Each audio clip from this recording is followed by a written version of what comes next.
The valley was quieter than I remembered, but the silence didn't feel peaceful. It felt watched.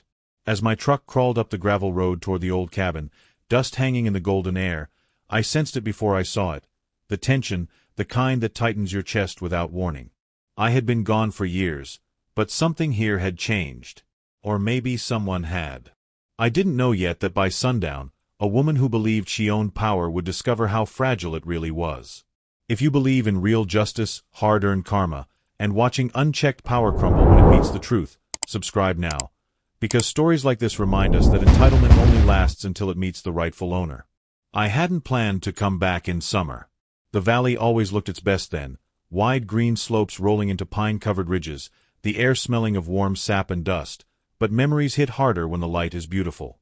I came back because the letter left me no choice. A single-page notice, stiff paper, official tone, claiming my cabin sat on restricted community land, and was subject to HOA enforcement. The name at the bottom didn't matter at first. The accusation did. The gravel road hadn't changed.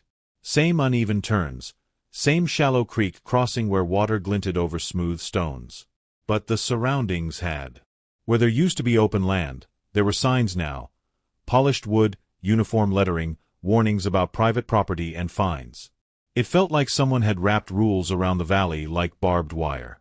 I slowed as I passed the first cluster of new homes, all matching in style, all facing outward like they were guarding something. Or someone. The cabin came into view just as the sun dipped lower, light spilling across the porch in long amber streaks. My grandfather built it with his own hands decades ago, long before any association decided this land needed managing. I cut the engine and listened. Wind through trees. A distant dog barking. No voices. No welcome. Just the weight of being back somewhere that once felt like refuge. I stepped out, boots crunching on gravel, and that was when I noticed the fresh paint marks near the driveway. Yellow lines. Survey stakes. Bright ribbons tied where none should be. My stomach tightened. Someone had been here recently, measuring, claiming, planning. The letter hadn't been empty words. It was a warning shot. Inside, the cabin smelled like old wood and dust, but also something sharper, cleaner. Someone had been inside. Not long enough to erase the past, but long enough to leave fingerprints where they didn't belong. I set my bag down slowly, scanning every corner. Drawers closed differently. A chair moved. That quiet feeling returned, heavier now. I didn't hear the SUV until it was already pulling in behind my truck. Tires on gravel. An engine idling with impatience. I stepped back onto the porch just as the door slammed shut. She walked like she expected the ground to move for her, heels biting into dirt that didn't care. Her clothes were expensive in a way that wanted to be noticed. Sunglasses even though the sun was already low. A clipboard tucked against her chest like a shield. She didn't introduce herself. She didn't need to, in her mind. She looked past me, over my shoulder, as if she were already deciding what would be taken first. Her voice cut through the quiet valley, sharp and practiced, announcing violations, deadlines, consequences. I could hear the certainty in every word, the confidence of someone who had never been told no here. I listened without interrupting. The valley seemed to hold its breath. Birds stilled. Wind paused. When she finished, she waited, chin raised, expecting compliance. Apologies. Fear. That was when I told her calmly that she was standing on my land. That the cabin belonged to me. That the documents she referenced didn't apply. The smile she gave me then wasn't amused. It was offended. The kind of smile that comes from someone unused to resistance. She informed me that no individual could own land inside the valley anymore. That the HOA controlled everything now. Roads. Access. Structures. That my presence was temporary. My claims irrelevant. I felt something settle inside me, not anger yet, but resolve. The kind that comes from knowing your footing is solid even when someone else is shouting. I told her I had deeds older than her association.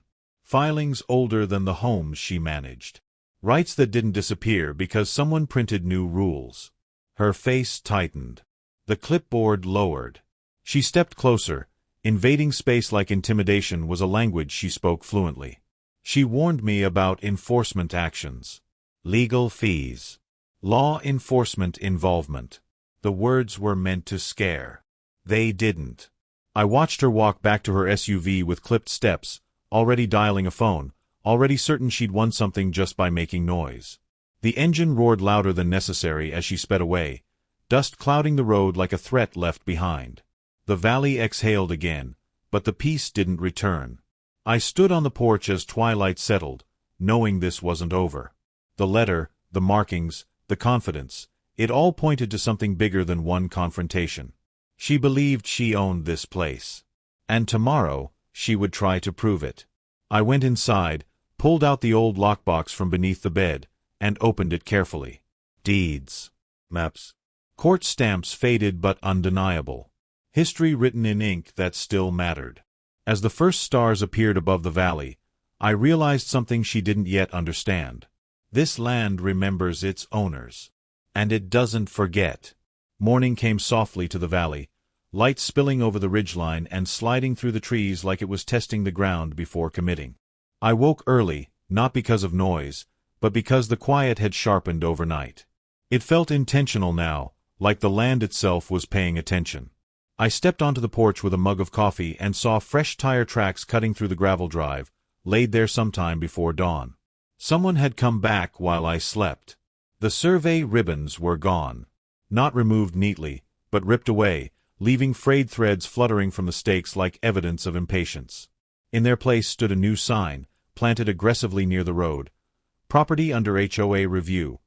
Unauthorized access prohibited. The wording wasn't subtle.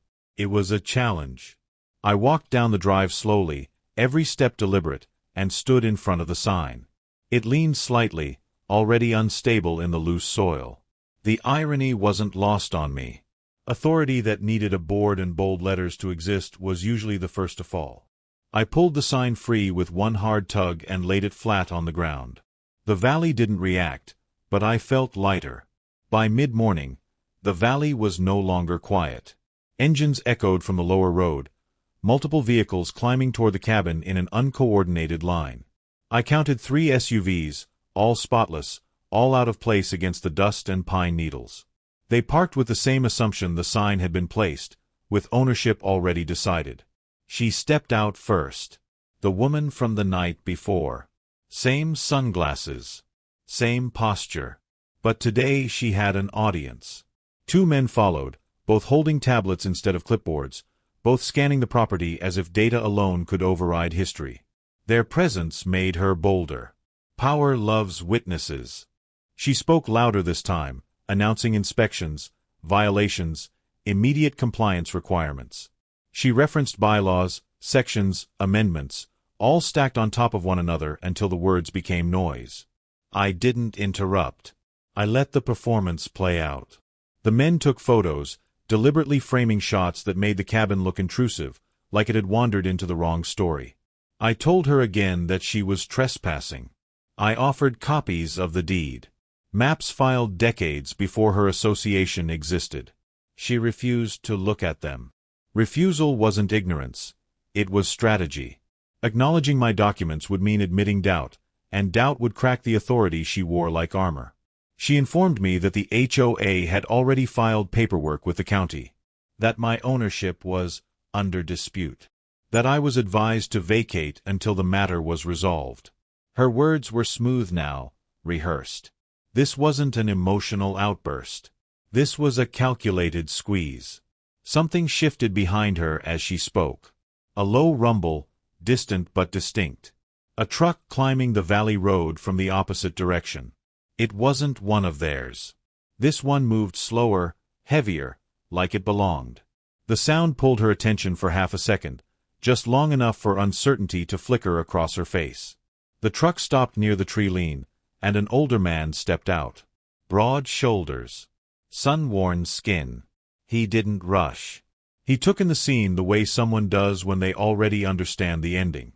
He didn't speak to me at first. He looked at her.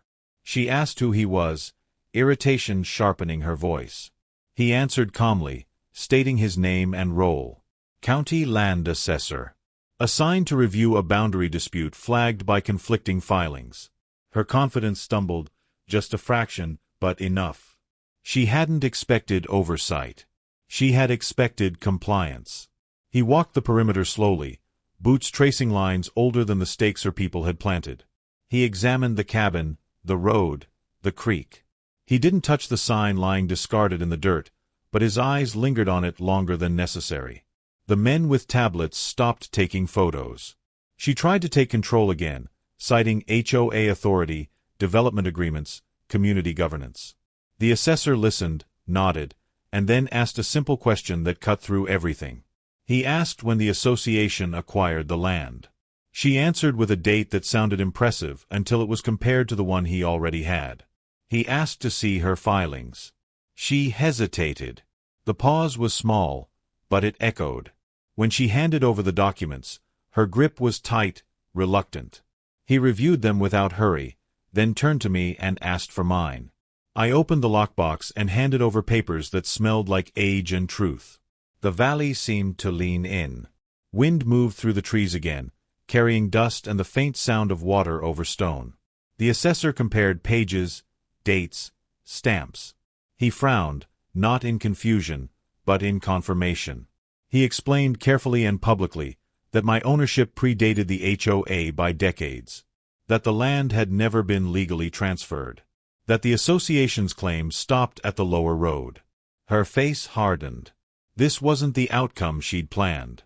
She argued, raised her voice, accused the county of oversight failures, of outdated records.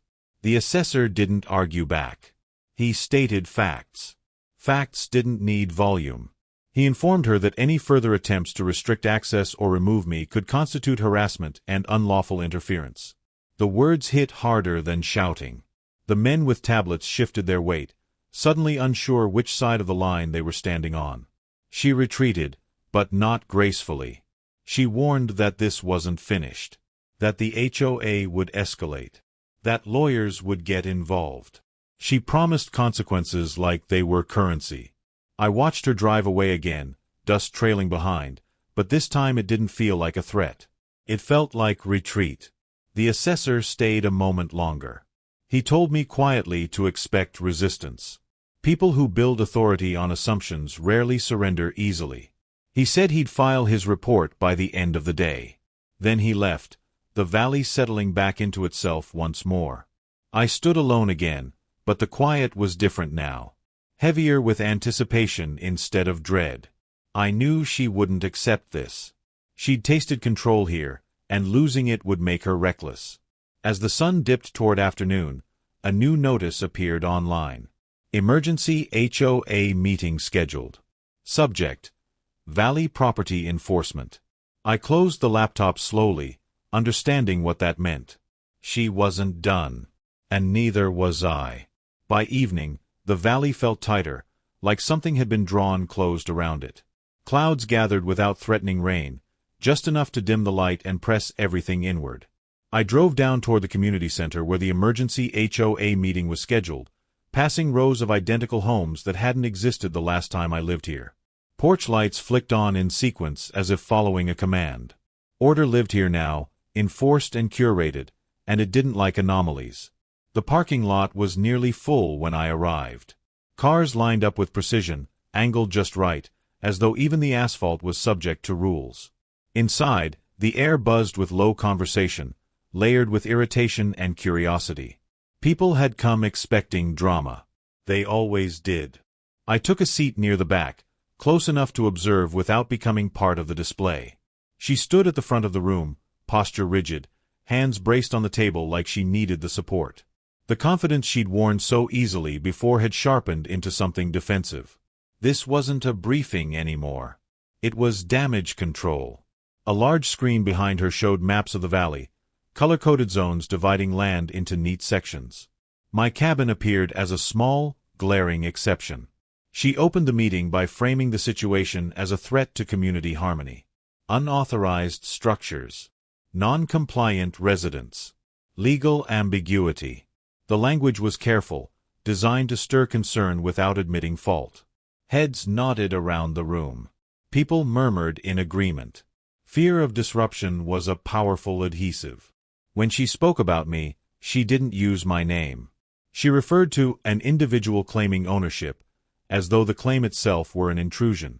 She emphasized safety, property values, precedent. Every word pushed the narrative that control was protection, and anything outside it was dangerous. I waited. There was no rush. Truth carried more weight when it arrived unforced.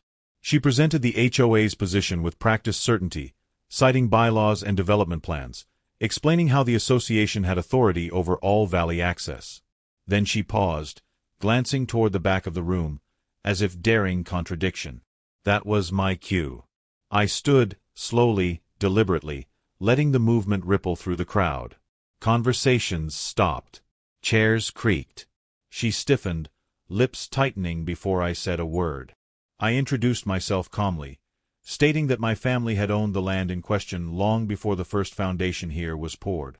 I mentioned recorded deeds, verified boundaries, and the county assessor's visit that morning. The room shifted. Murmurs turned uncertain. She interrupted, cutting me off sharply, insisting the matter was under review and inappropriate for public discussion. The attempt to silence me only amplified attention. People leaned forward now, drawn in by the tension she'd created. I continued, not raising my voice, not reacting to her agitation. I explained that the assessor had confirmed my ownership, that the HOA's authority stopped well short of my property line, that any actions taken against me without legal standing could expose the association to liability. She dismissed this as misinformation. She questioned the assessor's interpretation. She questioned my motives. The tone had changed.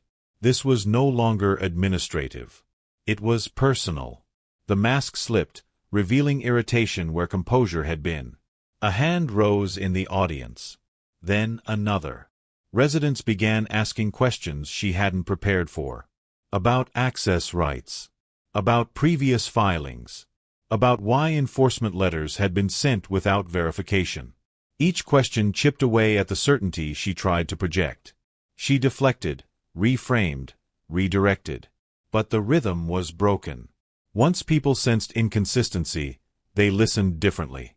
Authority that falters invites scrutiny. One resident asked about the sign that had been posted on my driveway. Another asked whether HOA funds had been used to pursue the claim. The room grew restless. What had seemed like a simple enforcement issue was unfolding into something messier. She attempted to regain control by calling for order, reminding everyone of procedure. But procedure only works when trust is intact. She announced that the board would convene privately to address the issue, effectively shutting down discussion. That move landed poorly. Groans rippled through the room. I sat back down as the meeting dissolved into discontented chatter. She avoided looking at me, focusing instead on gathering her materials with clipped movements. The power dynamic had shifted, not because I'd attacked her position, but because I'd exposed its fragility. Outside, the air felt cooler, heavier with the promise of something unresolved. Groups lingered in the parking lot, voices low, speculation spreading. I caught fragments of conversation. Questions about leadership, about transparency, about whether the HOA had overstepped before. She exited through a side door, flanked by two board members who looked less confident than they had entering. She didn't speak to me, didn't threaten, didn't posture. Silence was her retreat this time. I drove back up the valley road under a sky thick with clouds, headlights cutting through the dimness. The cabin lights welcomed me, steady and warm. Inside, I set the documents back into the lockbox, but I didn't close it. I had a feeling I'd need them again soon. Late that night, my phone buzzed with a notification. An email from the HOA, marked urgent. It referenced legal counsel, formal review, and a temporary suspension of enforcement actions pending investigation. The wording was careful, neutral. But beneath it, I could sense the strain. They were regrouping. I stepped outside onto the porch, listening to the valley settle. Wind moved through the trees, carrying the scent of rain that still hadn't fallen. Somewhere below, a door slammed. Somewhere else, a decision was being made. This wasn't over. The meeting hadn't ended the conflict. It had only changed its shape. She'd lost ground publicly, and people like her didn't forget that. They responded by escalating, by pulling every lever still within reach. As thunder rolled faintly in the distance, I realized the next move wouldn't be loud. It would be legal, and it would come fast. The legal notice arrived before sunrise, delivered electronically, and followed an hour later by a physical copy taped to the cabin door like a warning marker. The timing wasn't accidental. It was meant to unsettle, to remind me that even in a quiet valley, pressure could travel faster than sound. I read it carefully, twice, noting the phrasing, the careful distance between accusation and fact. The HOA wasn't claiming ownership anymore. They were claiming obstruction. They alleged interference with community access, disruption of plan development, and refusal to comply with administrative review. None of it held weight on its own. Together, it formed a cloud meant to obscure the core truth. When people couldn't take land outright, they buried it in paperwork. I spent the morning assembling my own documents, laying them out across the kitchen table like pieces of a map. Deeds, surveys, tax records, correspondence dating back years. Each page told the same story from a different angle. Ownership wasn't a belief here. It was recorded, confirmed, reinforced by time. Still, I knew facts alone wouldn't end this. The HOA wasn't fighting to win. They were fighting to exhaust.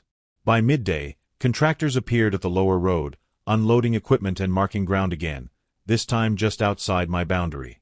It was a calculated move, close enough to provoke, distant enough to deny trespass. I watched from the porch as they worked, their movements efficient, detached. They hadn't been told the whole story. They'd been given instructions and assurances. That was how systems like this functioned. A county vehicle pulled up an hour later, slower than the others, purposeful. The same assessor stepped out, accompanied by a woman carrying a folder thick with documents. She introduced herself as part of the county's legal review team. Her presence signaled escalation, but not in the way the HOA intended. They walked the boundary together, confirming markers, photographing evidence. The contractors were asked to pause. The pause stretched. The air grew tense.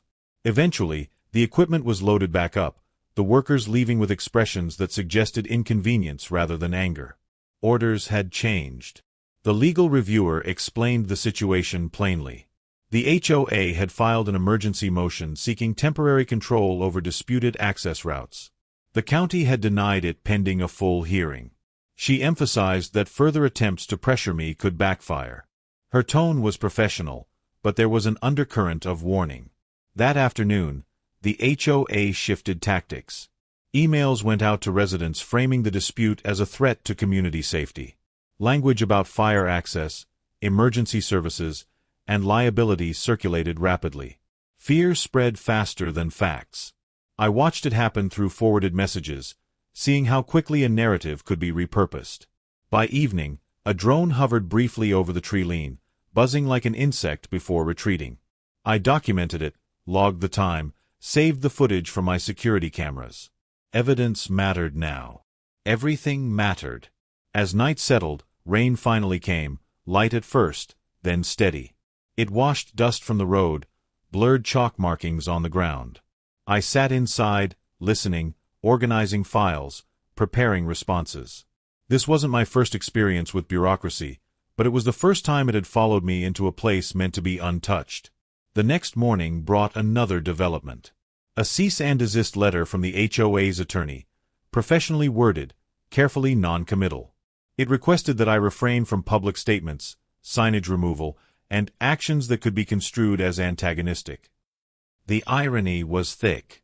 They wanted silence now, after creating noise. I forwarded the letter to my own attorney, a man who specialized in land disputes and had little patience for intimidation dressed as procedure.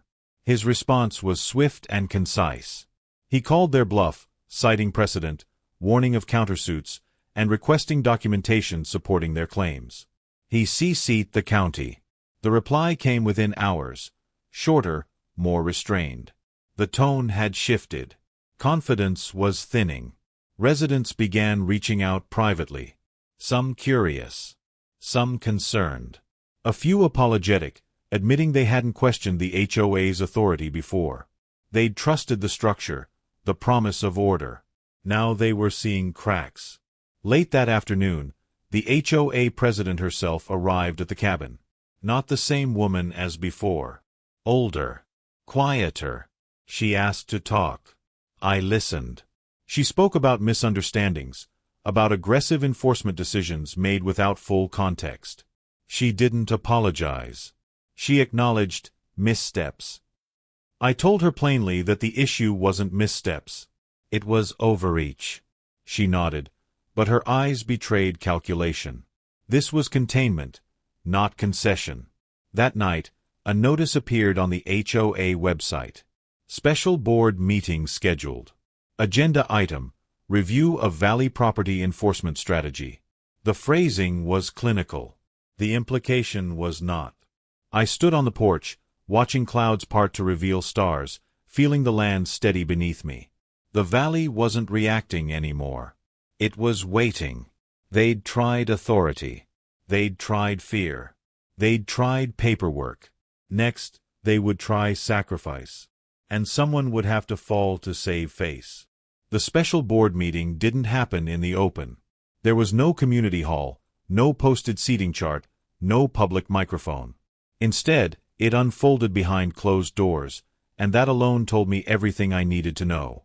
Transparency was no longer useful to them. Control was. I learned about the outcome before noon, not through official channels, but through whispers that moved faster than emails. A resident I barely knew sent a brief message, careful in its wording. Someone had been blamed. Someone had been removed. The HOA had found its offering. By mid-afternoon, the announcement went live. The enforcement director, the woman who had confronted me at the cabin, who had posted signs and issued threats, had been relieved of her duties pending internal review. The statement praised her dedication, cited procedural inconsistencies, and promised reform. It was written to sound humane, but it reeked of calculation. She wasn't being punished for overreach. She was being erased to preserve the institution. The valley reacted unevenly. Some residents expressed relief, believing accountability had finally arrived. Others were confused, unsure how one person could be responsible for an entire strategy. A few said nothing at all, watching quietly as the narrative shifted. I watched too, recognizing the pattern. When systems fail publicly, they look for a single face to absorb the damage. That evening, I saw her again. She stood near the lower road, alone, her SUV parked crookedly like she'd stopped without thinking. The confidence was gone. No sunglasses this time. No clipboard. She stared up the valley as if trying to reconcile the place she'd tried to dominate with the reality now pushing her out. I didn't approach her. I didn't need to. The confrontation she wanted wasn't there anymore. She left shortly after, driving slowly, not throwing dust, not making noise. It was the quiet exit of someone who realized too late that authority borrowed from others evaporates the moment it's withdrawn. The HOA moved quickly after that. New language appeared in their communications. Words like collaboration, clarification, recalibration. Enforcement letters were retracted. Fines were paused. A task force was announced to review legacy property claims. The shift was sudden enough to feel insincere, but effective enough to calm the crowd. My attorney advised caution. Apologies and pauses didn't erase liability. They often preceded settlements or countermeasures. We prepared accordingly, filing formal notices affirming my boundaries and rights, requesting compensation for harassment, and preserving the record. This wasn't revenge. It was protection. Days passed. The valley settled into an uneasy stillness. Contractors stayed away. No drones returned.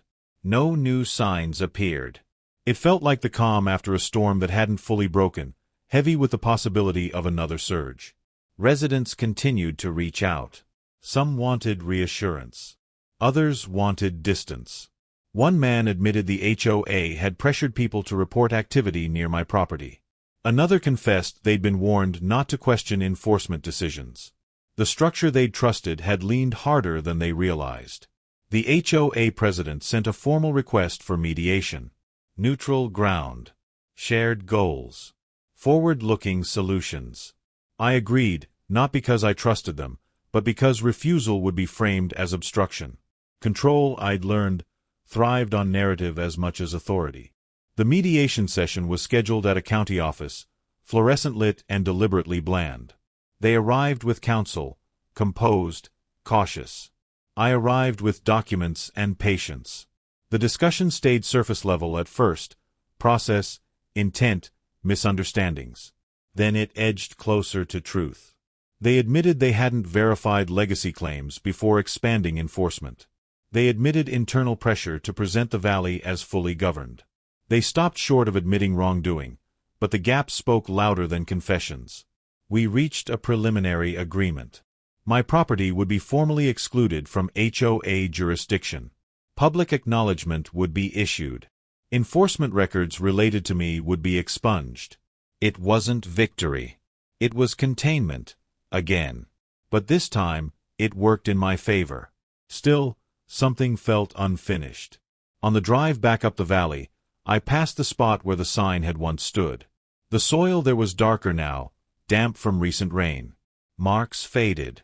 Ground recovering. The land didn't hold grudges. It simply returned to itself. That night, I received a message from an unknown number. No greeting. No name. Just a sentence that tightened my chest. You think this ends with her? I didn't respond. I didn't need to. The message confirmed what instinct already knew.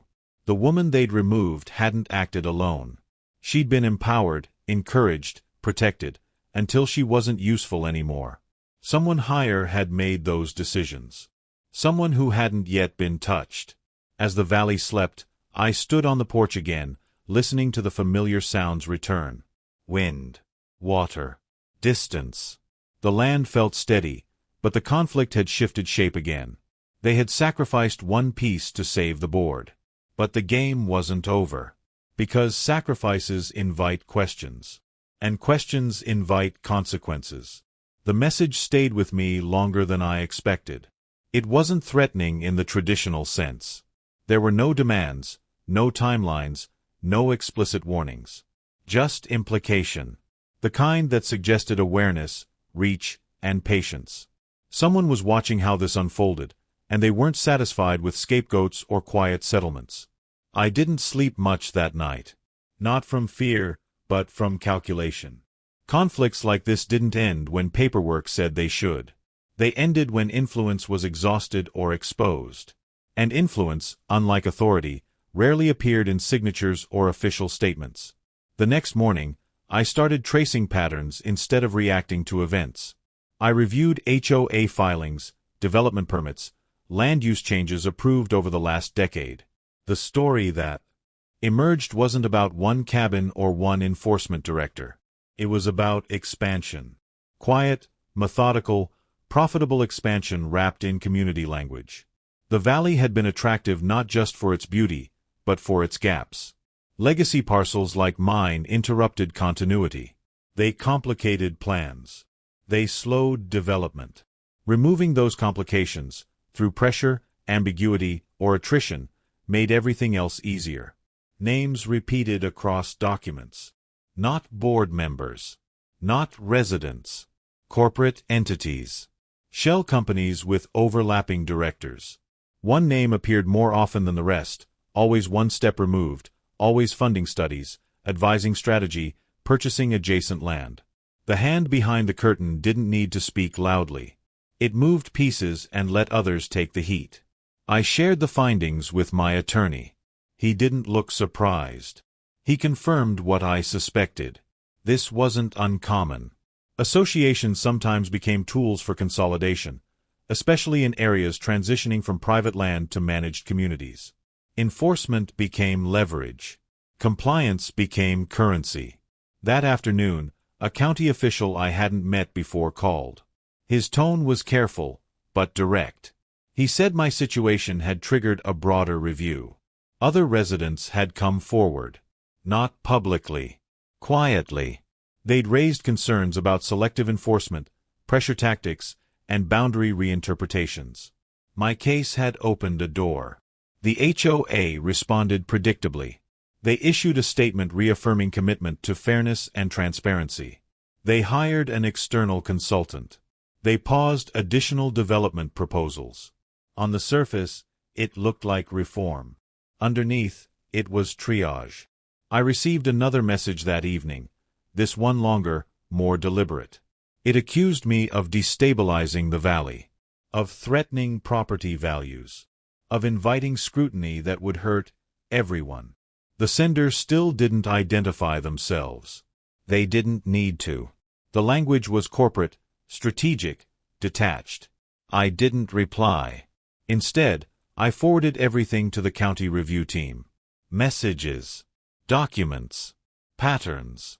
Let them connect dots with authority I didn't need. Influence lost power once it was documented. The pressure increased subtly after that. Service trucks slowed near my drive. Strangers lingered longer than necessary. Online forums speculated about the cabin owner disrupting progress. None of it crossed legal lines. All of it was meant to remind me I was outnumbered. But something else happened too. Support appeared. A woman from the lower ridge stopped by one afternoon, bringing baked bread and quiet gratitude. She said her family had been pressured to give up an easement years ago. They hadn't known they could resist. Another resident emailed documents showing fines imposed without notice. Another shared meeting recordings that contradicted official summaries. The narrative the HOA had relied on, isolated resistance, individual noncompliance, was unraveling. This wasn't about me anymore. It was about pattern recognition. The county announced a formal inquiry into valley governance. Public hearings scheduled. Document requests issued. Subpoenas hinted at but not yet served. The tone shifted from mediation to examination. That was when the final message arrived. This one had a name attached. Not the enforcement director. Not the HOA president. The consultant. The one whose name threaded through filings like a watermark. He requested a meeting. Off the record. Neutral location. No attorneys. I considered it carefully. Meetings like that were designed to regain control through persuasion. To trade silence for concessions. To reframe exposure as cooperation. I declined. The response was immediate, clipped. He warned that escalation would harm relationships. That compromises were still possible. That not all consequences would be legal. It was the first time the implication edged toward threat. I forwarded that too. Days later, the consultant resigned from his advisory role, citing personal reasons. The HOA announced restructuring. Board elections were accelerated. External audits commissioned. Each move was defensive, reactive, rushed. The valley buzzed with uncertainty. Residents attended meetings they'd ignored for years. Questions were asked publicly now. The language of inevitability cracked. I returned to the cabin one evening as the sun dropped behind the ridge, painting the sky in deep oranges and bruised purple. The land felt unchanged, indifferent to human conflict. That steadiness anchored me. I realized then that the woman who'd confronted me first hadn't lost everything. She'd lost position, not power's source. The real shift had happened elsewhere. Influence had been forced into light, and it hated that. This was no longer a dispute. It was an exposure. And once exposed, systems rarely survived intact. The public hearing was scheduled for a Tuesday morning, deliberately inconvenient, deliberately restrained. Midweek. Midday. The kind of timing chosen by people who hoped attention would be minimal. They underestimated how far frustration had already traveled through the valley. By the time I arrived, the room was full. Not overflowing, not chaotic, but unmistakably engaged. Residents sat with folders on their laps instead of phones in their hands.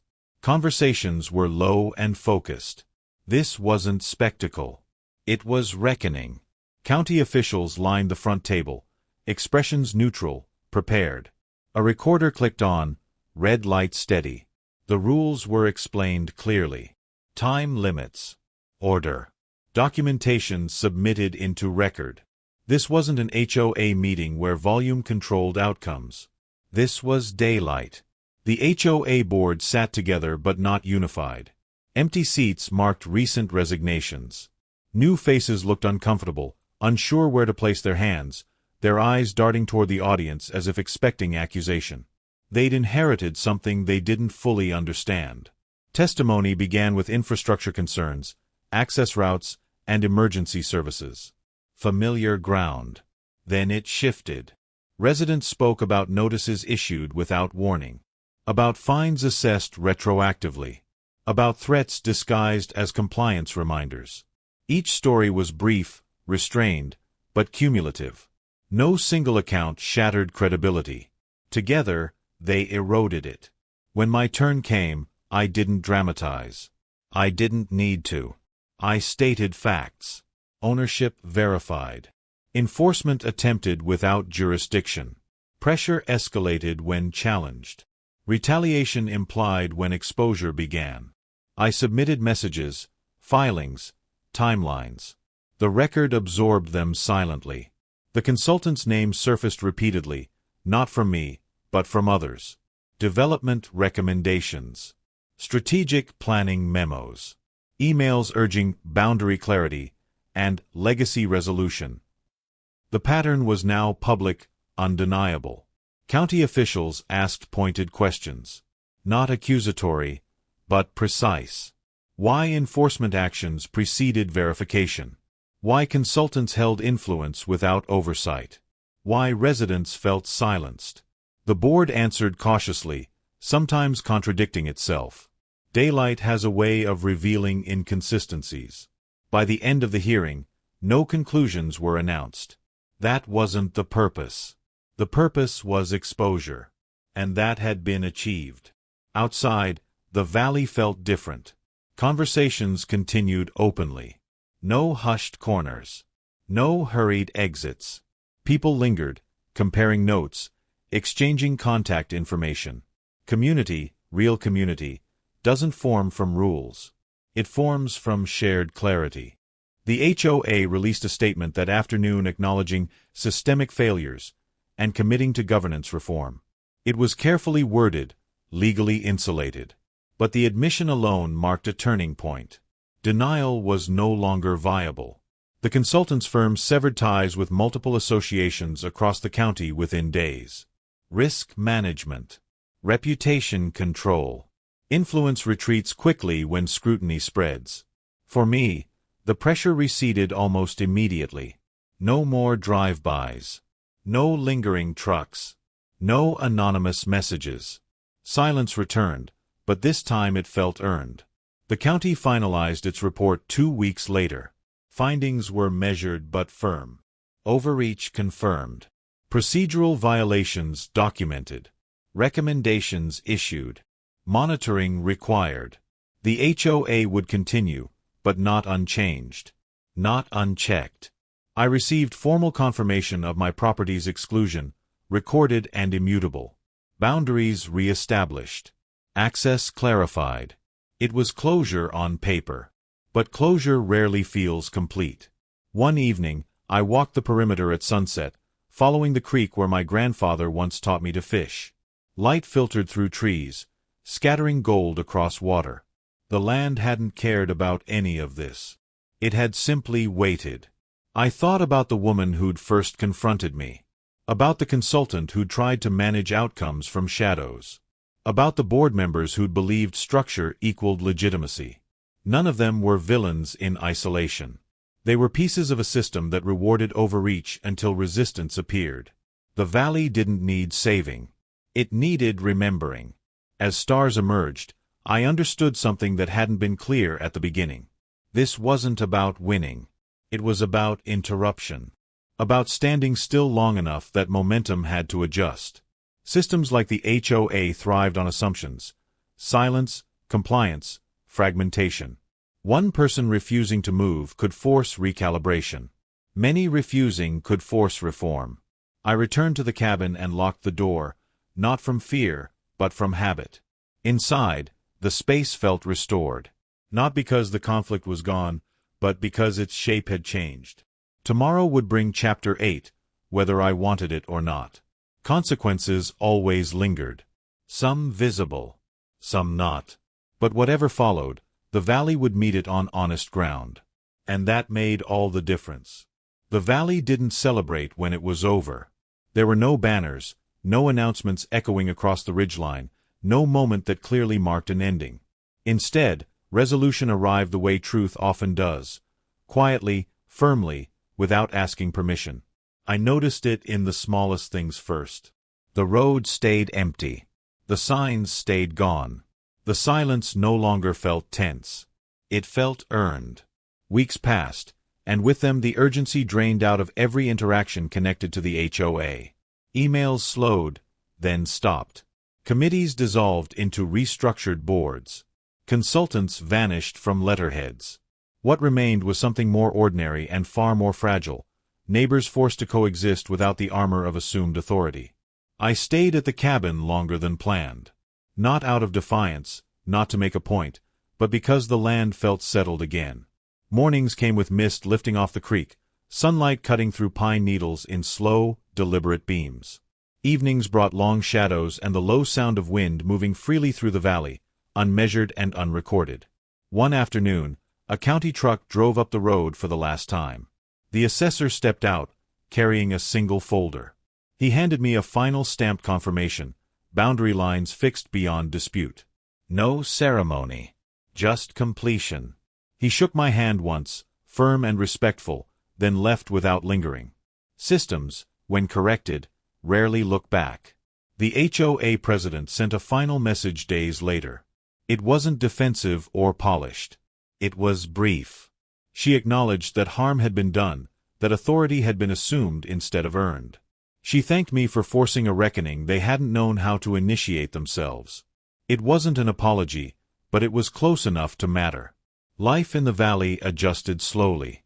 Residents began questioning things they once accepted automatically. New bylaws were debated instead of rubber-stamped. Enforcement notices now came with explanations and appeal processes. Power, once centralized, diffused. Not perfectly, not completely, but enough to change the tone. I noticed something else too. People started walking the roads again. Talking. Pausing to look at the land instead of just passing through it.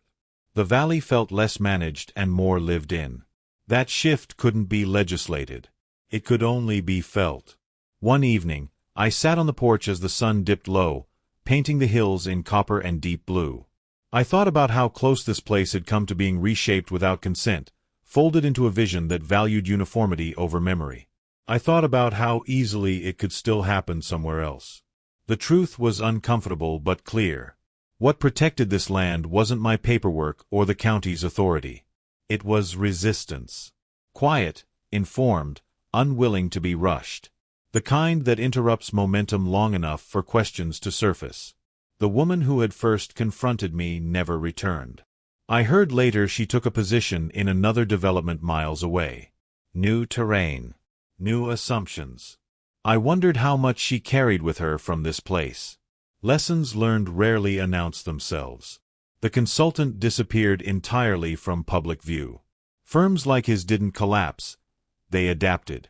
They learned where pressure failed and refined where it succeeded. Influence never vanished. It only relocated. Knowing that kept me alert, grounded in reality rather than victory. As autumn approached, the valley changed again. Leaves turned, air sharpened. Mornings grew colder. The cabin creaked softly at night, wood adjusting to temperature like it always had. Nothing here remembered the conflict except me. And that was enough. I locked the documents back into the box, not because they were no longer needed, but because they belonged to the past now. History preserved, not weaponized. That distinction mattered. On my final morning before leaving, I walked the boundary one last time. No markers. No ribbons. Just land meeting land the way it always had. I felt a strange gratitude, not for the struggle, but for what it revealed. Power exposed. Assumptions challenged. Silence broken without becoming noise. As I drove down the valley road, I didn't look back immediately. When I finally did, the cabin sat exactly where it always had, unchanged, unbothered. A quiet reminder that ownership wasn't about dominance. It was about stewardship. The valley would face pressures again. New boards. New rules. New ambitions. That was inevitable. But now there was precedent. Memory. Proof that authority could be questioned and survive only if it adapted. I carried that with me as I crossed the lower ridge, leaving the valley behind. Not as someone who had won, but as someone who had stood still when movement was demanded. And sometimes, that is the most powerful response the land will ever need.